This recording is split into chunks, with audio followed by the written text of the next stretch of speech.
Hello, welcome to my YouTube channel.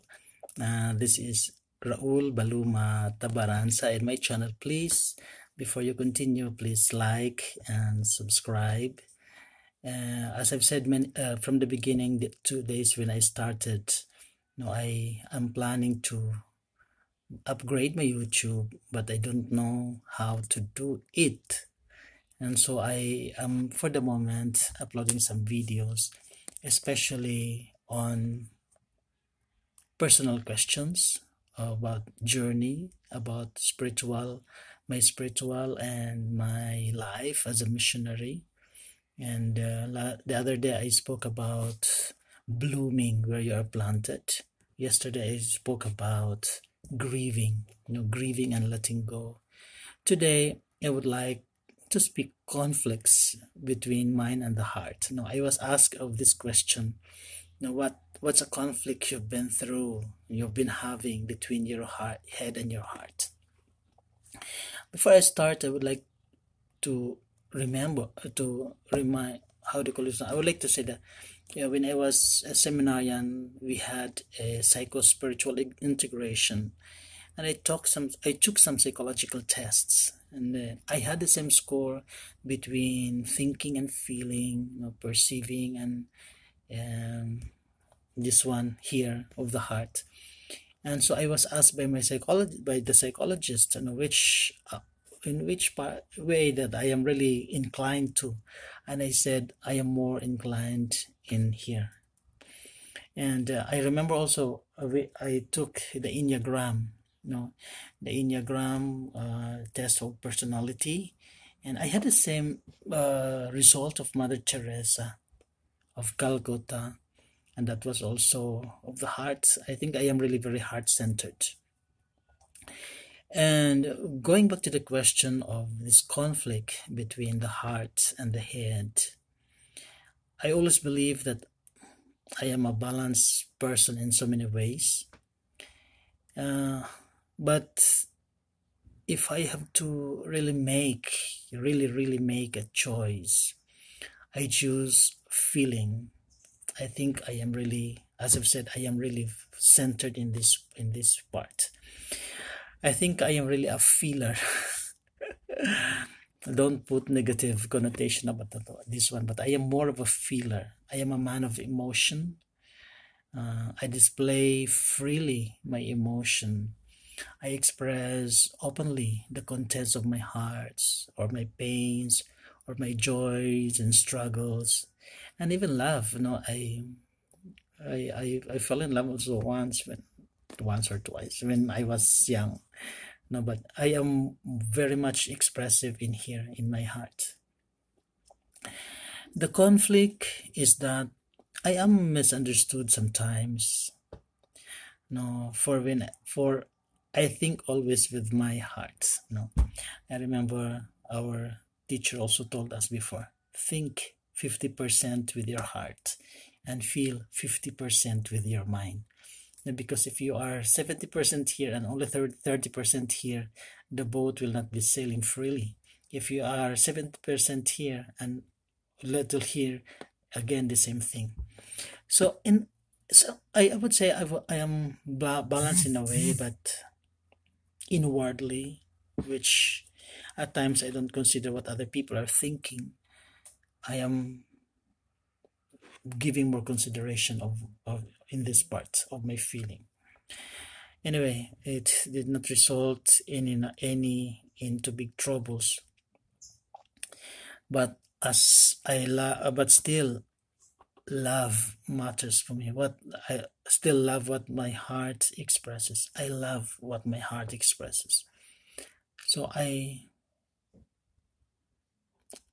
been through a lot of very good friendships. And sometimes friends you become close friends, but in the end you don't work together really as friends. I mean, you don't click with each other. And I think the conflict is that I always feel as I reason out. I always see things beautifully when it is coming out freely from my heart. And there are consumer friends, friends who are just something, asking for something. And for me, since I feel in here, I give. But sometimes I feel that I give too much. It's in the same way that when I love also too much. So my heart tells me the other way. It's better that you keep your distance. I also have some experiences with people whom I trusted very much, worked together very well. But in the end, their mind is too high. Minds are too high. And my heart is struggling to understand. I see things on the ground level with passion and compassion, and others see things in the mind level with reasons why this and that, and so on and so forth.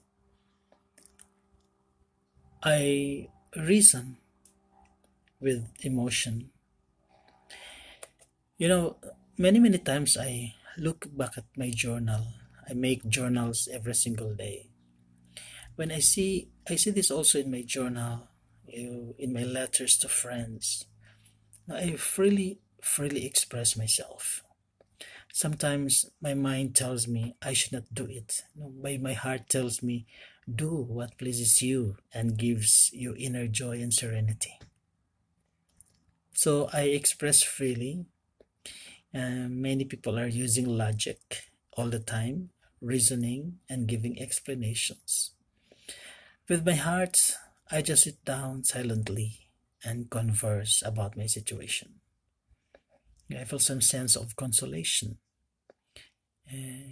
Sometimes I just sit down in the chapel at the end of the day and listen the contents of my heart. I don't give reason to the Lord. I express my whole being to the Lord. And I think it is very, very important for us to understand the feelings of the Lord. I don't think that the Lord is always reasoning. The Lord is feeling. The Lord is listening in here. So I made it a point every single day. I sit down, I ask, I make some points in silence. I write them out. And it gives relief. I don't have to battle it again the following day or week after week.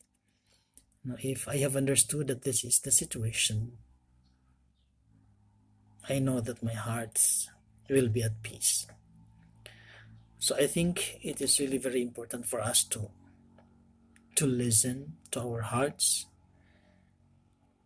to understand with feelings, and to act with compassion. Listen with your heart, understand with your feelings, and to act with compassion. I think this word compassion is very, very powerful. And when you are a compassionate person, you also receive compassion, as I've said. How can you give love if you don't have love in your hearts? How can you say to people to be compassionate if you are not compassionate yourself? So make it balance. Think, reason, but always feel with your heart. Always do things with compassion and love. Thank you.